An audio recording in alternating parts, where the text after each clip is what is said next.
Grief is something we all experience, but often feel unprepared for. It can come in waves, in moments, or through unexpected signs like a bird in the window. In today's Joy Corner, Heather Boschke shares her insights on navigating grief with compassion and grace, finding comfort in connection, and discovering the small ways love continues to show up even after loss. Honey, great to see you. Hi. Serious topic, but I know you're going to give us some hope. Let's start off with, you have connected with so many people through your book, Little Birdie Buddies of Love. What inspired you to write this book, and what's the grief and the message the birds bring? Yeah. So the book is all about the messages that people who have passed bring us. There's so many stories ever since I started this bird journey and sharing my bird art, and people tell me who that cardinal is who visits them every day, or why a bluebird is so significant to them.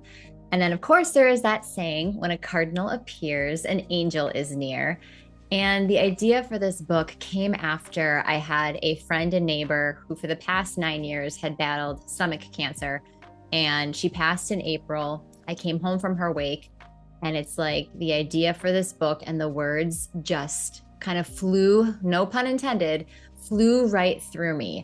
And so this has felt like such a divinely guided journey. And those small moments of seeing a bird or a feather when you need it most, like on a tough anniversary or when you're thinking about someone, it does bring us comfort. And I realized that we all crave that reminder that love doesn't disappear.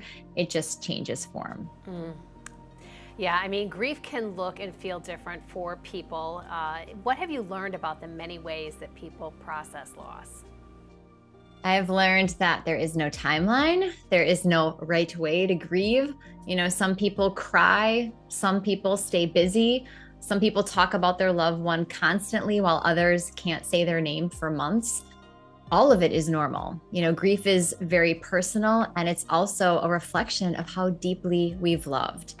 Grief is the consequence for connecting deeply with another human, and it's something that every single one of us, to your point, will experience. And what matters most is allowing yourself to feel without judgment and knowing that healing is not forgetting. And it's not about moving on, but moving forward with that love in a different way. And like you said, grief can feel like an ocean, waves that rise and fall without warning. Some days the waters might be still and you can catch your breath, and other days it crashes over you with a force that you don't see coming. It is a journey that has no map and no ending. Yeah. So you say that love doesn't end, or it's not lost, it just transforms. Can you share what that means to you and how people might recognize these continued connections? Yeah, to me, that just means the relationship continues. It's just in a different way. We may not be able to hug or call that person, but we can still feel their presence deeply through memories, through signs, or even in the values they've left in us. And I think love is just energy, and energy does not go away. It simply shifts. And sometimes it might look like a bird visit. Other times it's a song that comes on like when you least expect it. You know, you're listening to Spotify and all of a sudden it's like, wait a minute, that song wasn't in my playlist. Those little signs remind us that the people that we've lost are still with us, and that love becomes woven into who we are, how we live, how we show up, and how we continue to honor the relationship in new ways. And so it shifts from something that we give and receive in person to something that continues through energy, through spirit, and through memory. I think a lot of people get stuck in grief and in loss. Do you have a piece of advice, for them that they could maybe do today to help them feel unstuck? Yeah, I would say start with being gentle. Be gentle to yourself. Grief takes so much energy, and it's easy to feel like there's a timeline that you should be following, but you're not. Healing starts with softness and giving yourself permission to rest, to cry, and remember. I remember one particular evening when I was missing my grandma, I got out a box of her old letters that she had written to me, and I read her words, I heard her voice, I cried, and I remembered.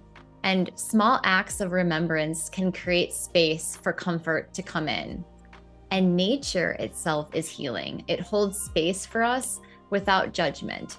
The stillness of watching a bird or feeling the wind feels or reminds us that we are part of something larger, and that also can give us peace, especially during tough times. So if you're walking through grief right now, know that you are not alone. The pain you feel is love that has nowhere to go. But with time, that love finds new connections to what was, in dreams, in signs, in bird visits. And I believe that love always finds its way home. Let's remind folks at home about the book that you authored that inspired this conversation and where they can buy it.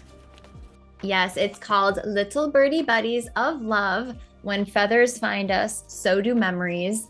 And you can get it on my website, littlebirdie-buddies.com. Well, thank you for this, of course, very sensitive topic, but of course, always giving us hope and joy. Great to see you. You too.